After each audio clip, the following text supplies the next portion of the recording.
ಟಿ20ಯಲ್ಲಿ ಎರಡನೇ ಬಾರಿಗೆ ವಿಶ್ವ ಚಾಂಪಿಯನ್ ಆದ ಬಳಿಕ ಭಾರತ ಕ್ರಿಕೆಟ್ ತಂಡ ಸಂಕಷ್ಟಕ್ಕೆ ಸಿಲುಕಿದಂತಿದೆ. ದಕ್ಷಿಣ ಆಫ್ರಿಕಾ ವಿರುದ್ಧ ವಿಶ್ವಕಪ್ ಫೈನಲ್ ಪಂದ್ಯ ಆಡಿದ್ದ ಬಾರ್ಬಾಡೋಸ್ನಲ್ಲಿ ರೋಹಿತ್ ಮತ್ತು ತಂಡ ಸಿಲುಕಿಕೊಂಡಿದೆ ಎಂಬ ಮಾಹಿತಿ ಲಭ್ಯವಾಗಿದೆ.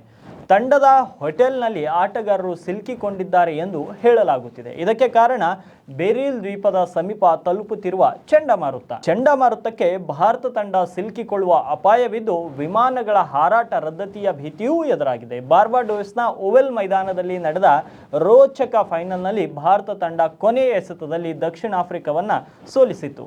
ಸುದ್ದಿ ಸಂಸ್ಥೆ IANS ಪ್ರಕಾರ ಭಾರತ ತಂಡವು ಪ್ರಸ್ತುತ ಬಾರ್ಬಾಡೋಸ್ನ ಹಿಲ್ಟನ್ ಹೋಟೆಲ್ನಲ್ಲಿ ಸಿಲುಕಿಕೊಂಡಿದೆ. ತಂಡವು ಸೋಮವಾರ ಸ್ಥಳೀಯ ಕಾಲಮಾನದ ಪ್ರಕಾರ ಬೆಳಗ್ಗೆ 11 ಗಂಟೆಗೆ ಮತ್ತು ಭಾರತೀಯ ಕಾಲಮಾನ ರಾತ್ರಿ 8:30 ಬಾರ್ಬಾಡೋಸ್ನಿಂದ ಹೊರಡಬೇಕಿತ್ತು. ಆದರೆ ಈಗ ಅದು ಚಂಡಮಾರುತದಿಂದಾಗಿ ವಿಳಂಬವನ್ನು ಎದುರಿಸುತ್ತಿದೆ. ಭಾರತೀಯ ಆಟಗಾರರು ಸೋಮವಾರ ನ್ಯೂಯಾರ್ಕ್ಗೆ ತೆರಳಬೇಕಿತ್ತು. ನಂತರ ದುಬೈಗೆ ಸಂಪರ್ಕ ವಿಮಾನದ ಮೂಲಕ ಭಾರತಕ್ಕೆ ಹಿಂದಿರುಗಬೇಕಾಗಿತ್ತು.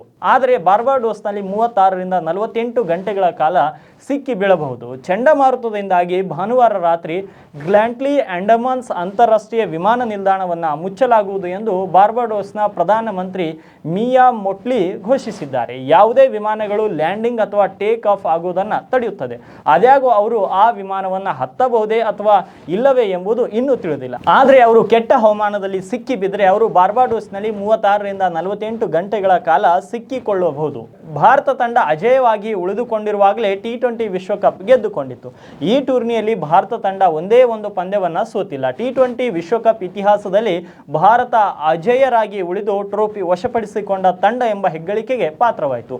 ರೋಹಿತ್ ನಾಯಕತ್ವದಲ್ಲಿ ಭಾರತ ಮೊದಲ ಬಾರಿಗೆ ICC ಟ್ರೋಫಿ ಗೆದ್ದಿತ್ತು. ಕಪ್ ಗೆದ್ದಂತಹ ಭಾರತ ತಂಡ ಮರಳಿ ತಮ್ಮ ಮಾತೃಭೂಮಿಗೆ ವಾಪಸ್ ಆಗುವ ಸಂದರ್ಭದಲ್ಲಿ ಈ ಚಂಡಮಾರುತದ ಎಫೆಕ್ಟ್ನಿಂದ ಅವರು ಅಲ್ಲೇ ಉಳಿದುಕೊಳ್ಳುವ ಸಾಧ್ಯತೆ ಇದೆ ಎಂದು ಮಾಹಿತಿಗಳು ಲಭ್ಯವಾಗಿದೆ. ಆದರೆ ಹವಾಮಾನದಲ್ಲಿ ಬದಲಾವಣೆ ಆದರೆ ಅವರು ಮತ್ತೆ ಕೆಲವೇ ಗಂಟೆಗಳಲ್ಲಿ ಭಾರತಕ್ಕೆ ಬರಬಹುದು. ಇಲ್ಲ ಹವಾಮಾನದಲ್ಲಿ ನಿರಂತರ ಬದಲಾವಣೆ ಕಾಣ್ತಾ ಇದ್ರೆ 36ರಿಂದ 48 ಗಂಟೆಗಳು ಅಲ್ಲಿಯೇ ಉಳಿದುಕೊಳ್ಳುವ ಸಾಧ್ಯತೆ ಇದೆ ಎಂದು ಮಾಹಿತಿ ಲಭ್ಯವಾಗಿದೆ. ಸ್ನೇಹಿತರೆ, ಈ ರೀತಿಯ ಲೇಟೆಸ್ಟ್ ಸ್ಪೋರ್ಟ್ಸ್ ಅಪ್ಡೇಟ್ಗಳಿಗಾಗಿ ನಮ್ಮ ಚಾನಲ್ಗೆ ಸಬ್ಸ್ಕ್ರೈಬ್ ಮಾಡ್ಕೊಳ್ಳೋದನ್ನು ಮರಿಬೇಡಿ.